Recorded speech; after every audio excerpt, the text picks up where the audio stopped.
Germany के military base अचानक बहुत ज्यादा एक्टिव हो गए हैं। जर्मनी की पूरी फौज हाई अलर्ट पर है। जर्मनी का एक एक अड्डा इस वक्त युद्ध के लिए तैयार किया जा रहा है, क्योंकि यूक्रेन का फ्रंट अब ना जेलेंस्की के बस की बात रही और ना ही डोनाल्ड ट्रंप की। ये बात जर्मनी को बहुत अच्छी तरह समझ में आ चुकी है। जर्मनी की संसद में सेना पर खर्च बढ़ाने के लिए ऐतिहासिक बिल पास हुआ है। अगले 10 सालों के लिए जर्मनी के बुनियादी ढांचे में नई जान फूंकने की कोशिश की जा रही है और इसमें सेना को ऐसा हाईटेक बनाया जा रहा है, फोकस है जिसकी तोड़ रूस के पास ना हो। इसके लिए अब जर्मनी बुनियादी ढांचे को बेहतर बनाने के लिए 546 अरब डॉलर अगले 10 साल में खर्च करेगा। 546 अरब डॉलर यानी कि 47 लाख करोड़ रुपए से भी ज्यादा की रकम। इसके साथ ही रक्षा पर खर्च को नाटो के स्टैंडर्ड यानी जीडीपी के 2% तक बढ़ाने की बात है। जर्मनी की अगली सरकार में संभावित साझेदार अब यूरोप को बचाने की कसम खा रहे हैं।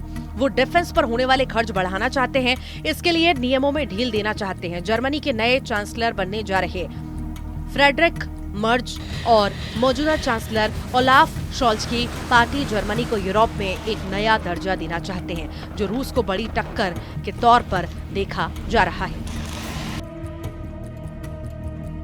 क्या ट्रंप और पुतिन की दोस्ती देखकर जर्मनी अब नाटो का नया बॉस बनना चाहता है? क्या अब जर्मनी संभालेगा यूक्रेन का मोर्चा ताकि पुतिन की सेना डोनबास से आगे न बढ़ पाए? उधर जर्मनी के चांसलर ओलाफ शॉल्ज ने कहा है कि यूक्रेन में युद्ध का पूरे यूरोप की सुरक्षा पर असर पड़ा है। यही वजह है कि हम अपनी रक्षा क्षमताओं में तेजी से और लगातार सुधार करना चाहते हैं। यूरोपीय संघ के सभी सदस्य देशों को रक्षा क्षेत्रों में खुद की ओर मजबूत बनाना चाहिए। पुतिन और ट्रंप की फोन पर बातचीत क्या हुई? पूरे नेटो पर एक नया खौफ मंडराने लगा। यूक्रेन युद्ध को लेकर पुतिन की हर शर्त ट्रंप को मंजूर है और ट्रंप की इस दरियादिली ने अब पूरे यूरोप की दहशत से भी भर दिया है।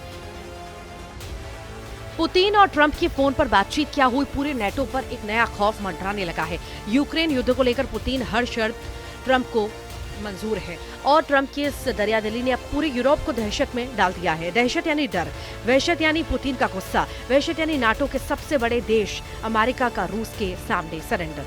सवाल है कि क्या पूरे यूरोप को लग रहा है कि ट्रंप ने पुतिन की युद्ध विराम वाली शर्तों को मानकर एक तरह से यूक्रेन के साथ पूरे यूरोप को संकट में डाल दिया है? क्या अमेरिका ने नाटो को बहुत बड़ा धोखा दिया और इस धोखे का सबसे बड़ा खामियाजा अब यूक्रेन नहीं बल्कि यूरोप उठाएगा?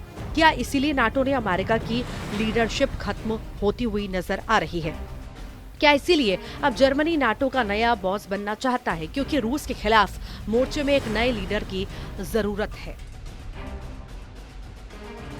पुतिन और ट्रंप की फोन पर बातचीत क्या हुई? 24 घंटे के अंदर जर्मनी में युद्ध की तैयारी को लेकर एक नया माहौल बन चुका है, क्योंकि खबर यह है कि पुतिन ने ट्रंप को फोन कॉल के लिए 1 घंटे तक इंतजार कराया। यानी पुतिन ने अपनी शर्तों पर ट्रंप से बात की। लिहाजा जो पुतिन चाहते थे ट्रंप वो करने को आराम से राजी हो गए। जर्मनी अब बहुत ज्यादा ताकतवर बनना चाहता है और इसकी चर्चा पूरे यूरोप में हो रही है। पुतिन भी इससे वाकिफ है कि उनको टक्कर देने के लिए नाटो का एक बड़ा देश अब अमेरिका की जगह लेना चाहता है। जर्मनी का त्रिशूल कितना खतरनाक है? क्या यह पुतिन को नुकसान पहुंचा सकता है? इसे समझने के लिए 3 तस्वीरें देखिए। एक तरफ जर्मनी का फाइटर जेट यूरो फाइटर है जो खास रूस के सुखोई फाइटर को मार गिराने के लिए तैयार है। फिर जर्मनी का एयर डिफेंस सिस्टम IRST है जो यूक्रेन को भी सप्लाई किया गया और इसने रूस के कई फाइटर जेट गिराए हैं। रूस की क्रूज मिसाइल भी इसकी शिकार बनी है। और तीसरे नंबर पर है जर्मनी का लेपर्ड टैंक। तेंदुए की फुर्ती वाला ये टैंक यूक्रेन को भी सप्लाई किया। डॉनबास से लगे कई मोर्चों और खार्किव को बचाने में इस टैंक ने बड़ी भूमिका निभाई है। लेकिन सच ये है कि पुतिन ने इस टैंक का बहुत अच्छी तरह शिकार भी किया। मई 2024 में पुतिन ने इसका सबूत दिखाया था जब मॉस्को में जर्मनी के लेपर्ड टैंक की लाश पूरी दुनिया को दिखाई दी। ना सिर्फ लेपर्ड बल्कि पुतिन ने अमेरिका का टूटा फूटा एब्रम्स टैंक भी दिखाया जिसे पुतिन के ड्रोन ने चलने लायक नहीं छोड़ा। यहाँ पर जर्मनी के कई और हथियार भी नुमाइश में शामिल किए गए जो बता रहे थे कि पुतिन के फायर पावर के आगे नाटो के हथियार खिलौना साबित हुए हैं। मॉस्को में लगी इस नुमाइश ने नाटो का हौसला तोड़ने का काम बहुत अच्छी तरह किया। यूरोप के बड़े बड़े देश जैसे ब्रिटेन, जर्मनी, फ्रांस और इटली भले ही इन तस्वीरों को नजरअंदाज करें, लेकिन पुतिन बार बार यह एहसास दिलाते रहे हैं कि उनकी टक्कर में कोई नहीं है, फिर चाहे वो जेलेंस्की हो या जेलेंस्की के चाहने वाले।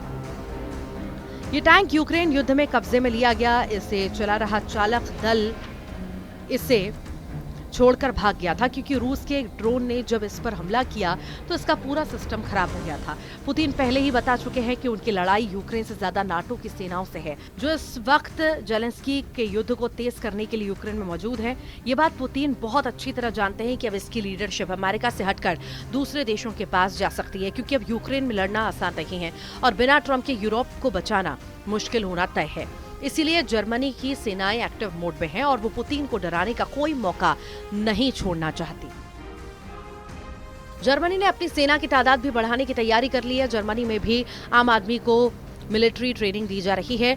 अभी जर्मनी के पास 1,80,000 सैनिक हैं। 2031 तक वो ये तादाद 2 लाख से ज्यादा करना चाहता है, जबकि रिजर्व सैनिकों की तादाद भी 60,000 से बढ़ाकर 2 लाख करने की तैयारी है। जेलेंस्की को बचाने के साथ साथ खुद को बचाने वाला यूरोप का इरादा मजबूत है। इटली के प्रधानमंत्री जॉर्जिया मेलोनी ने तो यहाँ तक कह दिया कि नेटो के आर्टिकल 5 में बदलाव किया जाए। नेटो के अनुच्छेद 5 में कहा गया है कि किसी सदस्य देश पर अगर हमला होता है तो वो नाटो के सभी सदस्य देशों पर हमला माना जाएगा। ऐसी हालत में सभी सदस्य देश एकजुट होकर दुश्मन देश पर सैन्य कार्रवाई करेंगे। मेलोनी चाहती है कि इस आर्टिकल में संशोधन करके यूक्रेन को भी शामिल कर लेना चाहिए। उधर इटली की पीएम जॉर्जिया मेलोनी ने कहा है कि ये काफी असरदार होगा। ये नाटो में शामिल होने से अलग है, लेकिन इसका मतलब है कि यूक्रेन को नाटो देशों के समान सुरक्षा मिलना। मुझे लगता है कि ये स्थिर, स्थायी और प्रभावी सुरक्षा की गारंटी होगी। ये निश्चित रूप से उन प्रस्तावों में से एक है जिसे हमने टेबल पर रखा है। जॉर्जिया मेलोनी की बात से जेलेंस्की जोश जो है जेलेंस्की में बढ़ेगा, इसमें कोई शक नहीं। पुतिन के खिलाफ जेलेंस्की के युद्ध को मेलोनी और ताकत देना चाहती है। मेलोनी से लेकर मैक्रो तक बता रहे हैं कि यूक्रेन को कैसे बचाया जाएगा और इसी ट्रैक पर चलते हुए रूस को कैसे यूरोप से भी दूर रखा जाएगा।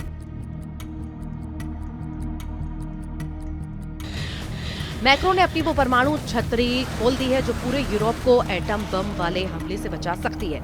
यूक्रेन भी, ब्रिटेन भी, इटली भी, जर्मनी भी यूरोप का कोना कोना इस छतरी के नीचे आकर पुतिन के परमाणु गुस्से से बचना चाहता है। परमाणु छतरी यानी रूस की मिसाइलों के खिलाफ काउंटर अटैक की गारंटी, जो अमेरिका के बाद फ्रांस और ब्रिटेन की ही दे सकता है, क्योंकि यूरोप में इन्हीं दोनों के पास परमाणु हथियार हैं। फ्रांस ने अपनी एयरफोर्स की रेंज में भी दिखा दी है।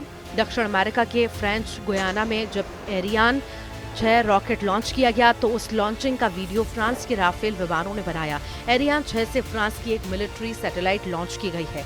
फ्रांस से 7,000 किलोमीटर दूर इस जगह मैक्रो ने अपने राफेल विमानों की ताकत दिखाई है।